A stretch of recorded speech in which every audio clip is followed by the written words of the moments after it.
Congressman, thank you for being here. Always good to be on with you. So I have so many things I want to ask you about, but let's start with Alligator Alcatraz. What do you think about that? Well, you know my background. I spent 10 years in law enforcement in the Denver metro area. I was a soldier for 12 years before that. I actually part of the global war on terror, spent the better part of a year in the Middle East in a combat zone. And so public safety is critical to me, particularly in a state like Colorado, second most dangerous state in the country right now because of the sanctuary state policies that my Democrat governor and legislature have passed. And so I've had a lot of lengthy conversations with ICE, with Immigration and Customs, about how do we make sure that we're getting the cartels, the drug dealers, the human traffickers, the gangbangers out of our community.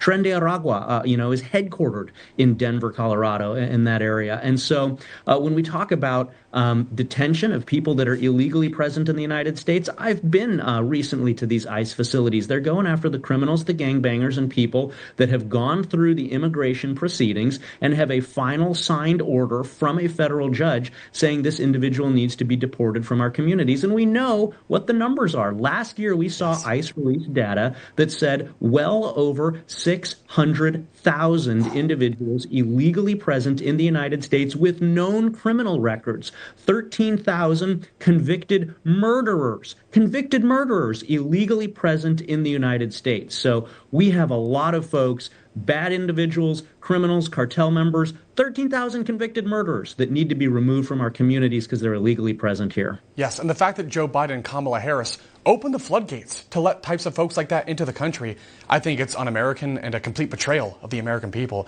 I personally would like to see them behind bars for doing that. That's a separate conversation, but I do want to follow up then because this all comes on the heels of a report about the Supreme Court finally clearing the way for President Trump to send illegal immigrants to third-party countries too. So really quickly, what are your thoughts about that? Again, this was something that came up in my conversations with ICE. So ICE only detain individuals if there is a viable path to deport that individual. And so what we saw under the last 4 years of the Biden administration was that the Biden admin wouldn't force other countries to take their own murderers back, which means that ICE, because they don't have a viable path to deport that individual, literally had to release known murderers into the United States. And so if somebody who's illegally present here has ties to a third-party country, and that's crucial, they have to have ties there. They're from, say, Sierra Leone, but they've lived in Sudan for 10 years. Okay. If Sierra Leone won't take their individual back, but Sudan will, and you have to have the agreement to that third-party country, that gives ICE the viable path to deportation to get somebody out of the United States and go to another country, maybe not their country of birth, but a country to which they have ties. Okay. Thank you for clarifying that because I don't think most Americans actually know that information, so thank you for that. I do want to pivot, though, to this extremely rare moment of bipartisanship.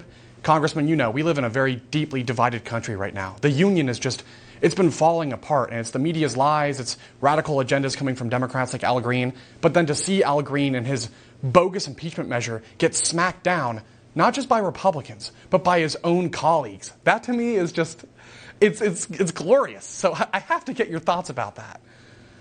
Yeah, again, when you get past all of the drama, there is so much more that unites us than divides us. And I think it's very, very clear that the world is united around a concept as simple as Iran, the leading sponsor of terrorism in the world today, that has chanted death to America for years. They can't get a nuclear weapon. We need to believe them when they say death to America. And if you think they're bad now, getting a nuclear weapon makes it exponentially worse. And so for radicals like Representative Green to bring impeachment proceedings against the president for denying the leading sponsor of terrorism in the world today, denying them the ability to get a nuclear weapon, it's beyond laughable. And we saw that in the vote where 128 Democrats joined with Republicans in quashing this measure because we all agree Iran cannot have a nuclear weapon. And when the United States leads with strength in the international community, lo and behold, you also get peace. We have a ceasefire that's in effect right now because the United States led with strength. I spent 12 years in the Army. I spent almost a year in a combat zone in the Middle East. I know how crucially important it is for the United States to lead with strength in these areas because that is how we actually get peace. And we saw that with the president's actions, and we saw that with swatting down this absolutely ridiculous impeachment motion. So just to follow up then, because that's very interesting. So now there's this hope coming from Steve Witkoff and the administration that maybe this will bring Iran back to the table to work things out about their nuclear program diplomatically and peacefully. What do you think about that? Do you think there is a realistic prospect now that we actually have so much more leverage over them, and so Iran will be forced to come back to the table and negotiate in good faith instead of giving the Trump administration the runaround? Yeah, again, peace through strength. Again, I know how the culture and the mindset of a lot of these radical jihadist leaning either organizations or at times the regime that rules the Iranian people. And make no mistake, our beef isn't with the Iranian people. Yes. Our problem is with the Iranian regime. Yes. And when you're dealing with regimes like that, they respect one thing. They respect strength. Yes. And so this clear and decisive display of American strength is what's responsible for bringing Iran back to the negotiating table because they understand that we're not here to play games. They cannot, will not have a nuclear weapon under any circumstances. We will use every power of American national power to make sure that that doesn't happen. And once they realize they're negotiating with somebody who means business and who's willing to put 125 aircraft in the air to make sure that that happens, the first operational deployments of these 30,000-pound bunker buster bombs, that sends a message that the previous administration was absolutely incapable of sending. Yes. What brings them back to the negotiating table. Look at the previous administration. How many billions of dollars of military equipment did we leave in Afghanistan? America is back. The rest of the world understands that. That is how we get peace by bringing rogue regimes like Iran to the negotiating table. It's also unbelievable that, so Biden was never really held accountable for that. Neither was Tony Blinken or anybody in the DOD, which, look, I respect the DOD a great deal, and it's not on them. It's on Biden, the commander-in-chief, assuming he was actually calling the shots, which, honestly, Congressman, I really don't know. But in the final minute or so we have with you, I want to ask you your thoughts about the current status of Trump's sweeping legislation, the big, beautiful bill. I believe he just told Congress, no vacations until we get this thing passed. What do you make of that?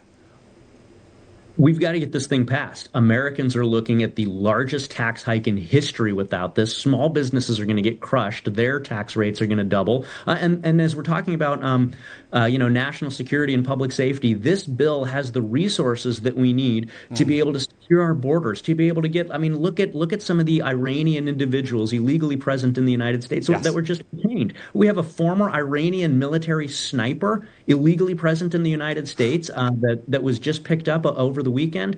The big beautiful bill contains the resources to be able to make sure that we have border security, to make sure we can get these violent illegal criminals, these Iranian military snipers out of our country who are here illegally. It gives Americans the largest tax break in history, and it makes sure that we're protecting key resources like Medicaid for the people who need it most by ensuring that illegal immigrants and people who are ineligible for the program can't go get those taxpayer funds. So it's a great piece of legislation that's really going to help everyday working Americans lower the cost of living, keep our country safe, and protect and preserve key taxpayer resources for the people that actually need them, all while cutting $1.5 trillion in mandatory spending. Okay, it's all music to my ears. It almost sounds too good to be true. So I just want to say thank you to you and your colleagues in the House for passing that. Hopefully the Senate can get it through very quickly so we can hit that July 4th deadline. But also, thank you for your time today, and thank you again for your service to this country. Always good to be on with you.